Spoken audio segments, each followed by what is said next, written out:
And अस्सलाम वालेकुम guys, कैसे हैं आप सब लोग? आई होप सब बेहतरीन होंगे। आज मैं जाने लगा था शारजा की तरफ, तो मैंने कहा थोड़ा सा टाइम है, आज मैं आपको शारजा दिखाता हूँ। फ्राइडे है तो शारजा में अच्छा रश वगैरह भी होना है, वो तो हमेशा ही होता है। लेकिन मैं शारजा की कुछ चीज़ें बताऊँगा कि किस टाइम आप शारजा ट्रैवल कर सकते हो, वहाँ पे रेंट वगैरह क्या है, अगर स्टार्ट आप कर अपना कैरियर का तो आपको कहाँ पे रहना चाहिए।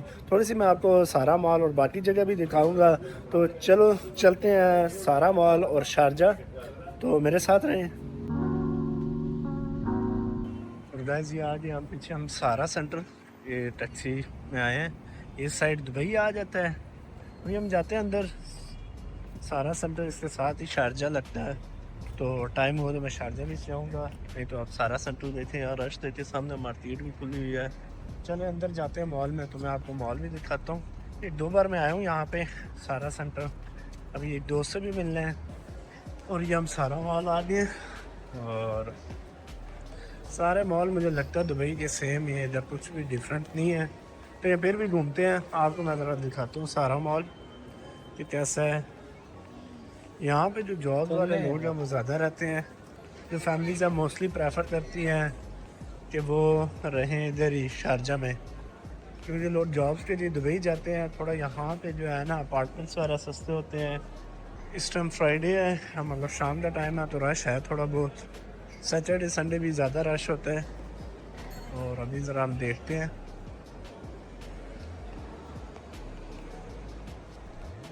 शॉप्स भी तकरीबन सब सेम ही होती हैं, ब्रांड्स भी। और फूड कोर्ट एरिया इनका अच्छा है ऊपर। आगे जाते हैं, मैं आपको दिखाता हूँ। बच्चों का प्ले एरिया भी यहाँ पे काफ़ी अच्छा है। ये एरिया टिम हॉर्टन्स के अभी थोड़ा सा आगे हम आए हैं, तो इसके ऊपर फूड कोर्ट है। ये यहाँ पे आज थोड़ा बहुत रश ज़्यादा है, वैसे मैं एक दो बार आया हूँ तो खाली मुझे ये लगा। बहुत फीमेल्स की शॉपिंग करने के लिए।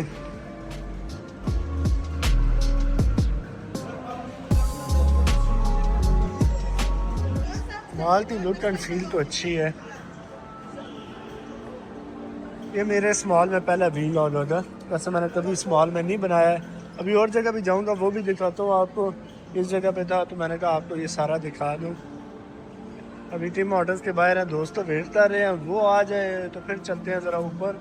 मैं आपको ऊपर वाली भी जगह दिखाता हूँ। गैस अभी हमने नमाज अदा की है, और इसके बाद अभी थोड़ी देर हम इधर वॉक करेंगे सारा मॉल में। लेकिन इधर पूरे साउथ ईस्ट एशिया की एक खूबसूरती है कि यहाँ पे लोग बाजमात नमाज अदा करते हैं। लेट्स सपोज हमारी मस्जिदों की तरह नहीं है कि एक से दूसरी जमात नहीं हो सकती। इवन के सामने लिखा होता है कि आप दूसरी नमाज नहीं करवा सकते। मुझे रीज़न नहीं पता इसका, ना मैं इस चीज़ में पढ़ता हूँ, लेकिन ये बहुत बड़ा इशू है। ठीक है, जिस बंदे की नमाज लेट हो जाती है, ये होना चाहिए कि यार बाजमात नमाज अदा करनी चाहिए। इसका स्वाब अकेले पढ़ने से बहुत गुना ज़्यादा है। ठीक है, तो यहाँ पे लोग वेट कर लेते हैं कि यार तू बंदा आ जाएगा, मैं मिल कर बाजमात नमाज अदा कर लूँगा। तो ये सबसे बेस्ट तरीके। खैर हमारे यहाँ ऐसा नहीं होता है, तो अल्लाह पाक हिदायत दे सबको। कोई बंदा भी नमाज जो है जमात करा सकता है। मैंने यहाँ पे बहुत बार जमात कराई है, और ये चीज़ मैं हमेशा कहता हूँ कि नमाज इसी तरह बाजमात होनी चाहिए। चलें आपको मॉल में दिखाता हूँ बाकी। ये वैसे सारा का फूड कोर्ट एरिया आगे स्टार्ट हो गया था यहाँ से, और ये व्यू है इसका, थोड़ा सा मैं दिखा दूँ ऊपर से। यहाँ से ये व्यू आता है।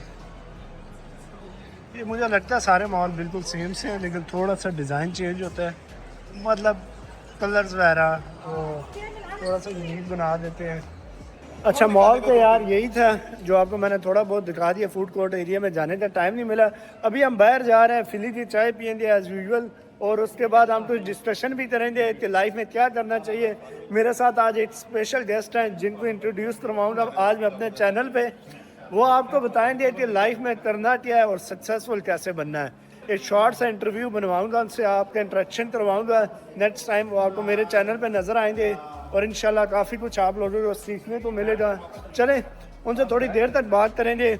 हम ज़रा मॉल से निकल जाएं और उसके बाद अगली डिस्कशन होगी। ये सामने था सहारा सेंटर, और अब मैं शारजा आ गई। इसके बैक साइड पे शारजा बनता है, दुबई उस साइड है।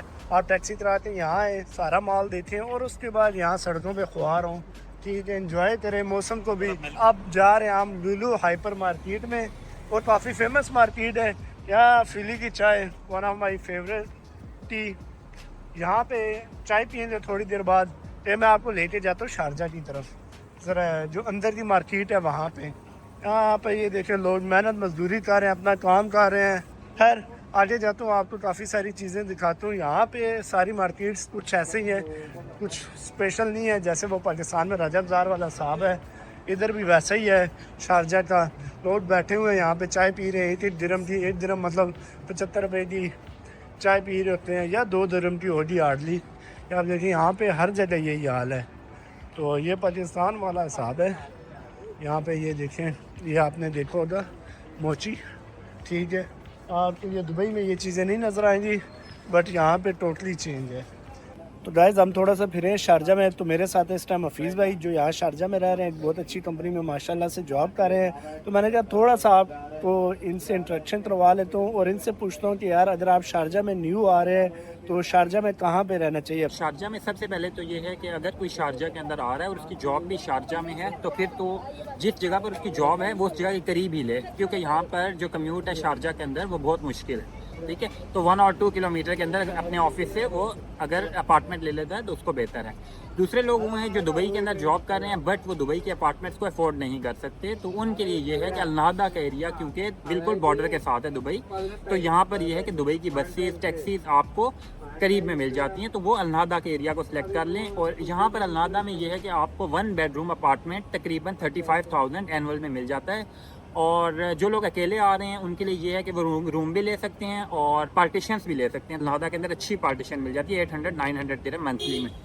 और अगर इससे भी कम है किसी की सैलरी, जो मतलब 2500 दिरहम तक महीना कमा रहे हैं, तो वो बेड स्पेस ले सकते हैं। और बेड स्पेस आपको तकरीबन 300-400 दिरहम में अलनादा के अंदर मिल जाती है। तो ये सारे ऑप्शंस हैं। इसमें अगर कंप्लीट फ्लैट पूरा लेते हैं, ये उन लोगों के लिए जो अपनी फैमिलीज़ को साथ लेकर आ रहे हैं। तो अगर आपका 35,000 एनुअल आपका बनता है, तो आपका तकरीबन 2600-2700 दिरहम महीने का आ जाता है। और इसके अलावा आपके सीवा वगैरह मिलाकर तो 4,000 दिरहम में आपको फ्लैट पड़ जाता है। तो ये है कि कंप्लीट फ्लैट वो लोग लें जो मिनिमम 8-9 हज़ार दिरहम से ज़्यादा सैलरी ले रहे हैं, तो वो कंप्लीट फ्लैट की तरफ जाएँ। अदरवाइज़ आप लोग बेड स्पेसिस और पार्टीशन की तरफ आ जाएँ।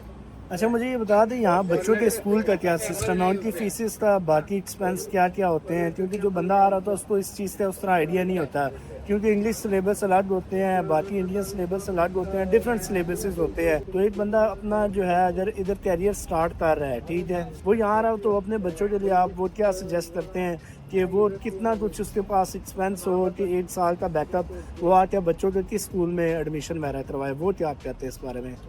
अच्छा, सबसे पहले तो इसके ऊपर आ जाते हैं कि जो हम लोगों का रेगुलर का एक्सपेंस है यहाँ पर, तो वो तो आपके लाइफस्टाइल के ऊपर मैटर करता है कि आप किस तरह का लाइफस्टाइल करते हैं। लेकिन ये है कि कम अज़ कम भी अगर कहें तो अगर आपका एक बच्चा है तो आपका शारजा के अंदर भी 1500 से 1800 दिरहम कम अज़ कम लग जाता है। ये तो सिर्फ जो नॉर्मल ग्रॉसरी और घर का जो रेगुलर एक्सपेंस होता है वो 1500 दिरहम तक लग जाता है। इसके बाद आ जाती है बच्चों की, अगर आप मेडिकल इंश्योरेंस करते हैं, क्योंकि यहाँ पर इंश्योरेंस कंपनी प्रोवाइड नहीं करती।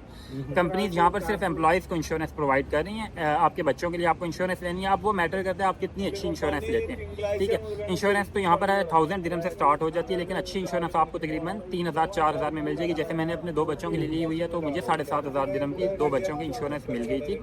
तो वो एक्सपेंसिव इससे अलग है। ठीक है, ये आपके नॉर्मल रूटीन का 1500 से 1800 है। एंड जो बिल्स वगैरह हैं वो इस चीज़ को मैटर करता है कि आप एसी कितना यूज़ करें इन चीज़ों के ऊपर, तो वो फ्लक्चुएट करता है सर्दी और गर्मी में। और इसके अलावा आपको 15 MB कनेक्शन तकरीबन 300-350 दिरहम में मिल जाता है। तो इस लिहाज से अगर आप बिल्कुल बेसिक एक्सपेंसेस निकालें, अगर आपके बच्चे स्कूल में नहीं पढ़ते, तो आपका तकरीबन शारजा के अंदर 5-5.5 हज़ार दिरहम लग जाता है अगर आपके बच्चे स्कूल नहीं जाते।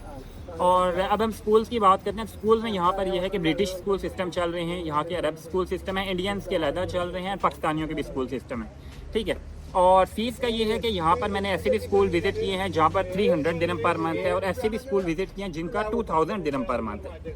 तो वो फिर आपके ऊपर डिपेंड करता है कि आपने अपने बच्चों को किस लेवल के ऊपर पढ़ाना चाहते हैं और फीस का आपका क्या है। अगर आप 2000 दिरहम वाली साइड पे जाते हैं तो देन आपका एक्सपेंस उस लिहाज से बढ़ जाएगा, लेकिन अगर आप मिनिमम पे आते हैं तो आप 300 में पढ़ा सकते हैं। फीस भाई, अगर आप अच्छा लाइफस्टाइल गुजारना चाहते हैं, जैसे समझ लें कि मैं गुजारता हूँ, मैं तो चलो मिड लेवल पे गुजार रहा हूँ, जैसे गुजार रहा हूँ, तो आप क्या सजेस्ट करते हैं कि उस बंदे को क्या करना चाहिए, कहाँ पे रहना चाहिए, मेरे जैसा लाइफस्टाइल वाले बंदे को? आपके जैसा लाइफस्टाइल हो तो उसको शारजा में रहना ही नहीं चाहिए, उसको दुबई चले जाना चाहिए, डाउनटाउन में रहना चाहिए, दुबई मरीना में, पाम जुमेरा में, वहाँ पर रहना चाहिए। और मिनिमम उसका मंथली एक्सपेंस जो होगा 50,000 दिरहम से ज़्यादा होगा, क्योंकि अभी आप 500 दिरहम की कटिंग करवा गए हैं, तो इस लेवल के लोग शारजा में अलनादा में नहीं रहते। आपने शायद 5 तो 500 बना दिए। खैर ये जो है हफीज़ भाई मजाक कर रहे थे हमारे साथ, लेकिन आपने अगर अच्छा लाइफस्टाइल गुजारना है तो जो जो जगह इन्होंने कही हैं तो आप वहाँ पे रह सकते हैं। इसके अलावा कुछ और सजेशन जैसे अलबारशा वगैरह और जो जगह हैं डेरा वगैरह अलमतीना वगैरह, उनके बारे में आप क्या कहेंगे? शारजा के अंदर जैसे मैंने प्लेसेस बताई, अगर आप अलमजाज की साइड पे चले जाते हैं तो फिर आप दुबई में अगर जॉब करते हैं तो आपके लिए रोज़ का सुबह ट्रैवलिंग मुश्किल हो जाती है, ठीक है, क्योंकि दुबई से शारजा से जो दुबई में सुबह एंट्रेंस है उस पर बहुत ज़्यादा टाइम लग जाता है। आपका कम से कम 1.5-2 घंटे की रेगुलर ट्रैवलिंग हो जाएगी। और अगर आपको रेगुलर दुबई जाना तो आपको अलनादा का एरिया ही बेटर है आपके लिए, क्योंकि अगर आपके पास गाड़ी है या नहीं है, दोनों सूरतों में आपको यहाँ से दुबई ईजीली आप ट्रैवल कर सकते हैं। प्लीज़ भाई मुझे ज़रा ये इसका भी बता दें, जो बंदा दुबई रहना चाहता है उसके रेंट्स वगैरह और बाकी एक्सपेंसेस जो आप बता सकते हैं। अच्छा, दुबई में अगर तो आप लोग विद फैमिली रह रहे हैं और आप एक मिडिल क्लास की जॉब कर रहे हैं तो आप अलनादा के एरिया में ही रह सकते हैं, ठीक है। इसके अलावा जो दुबई के एरियाज हैं थोड़े से एक्सपेंसिव हैं एज़ कम्पेयर टू दिस। और दुबई में अगर आपको मिनिमम भी 1 BHK अपार्टमेंट लेना है किसी सस्ते एरिया में भी, तो आपको 50,000 दिरहम एनुअल आपको ध्यान में रखना है, ठीक है।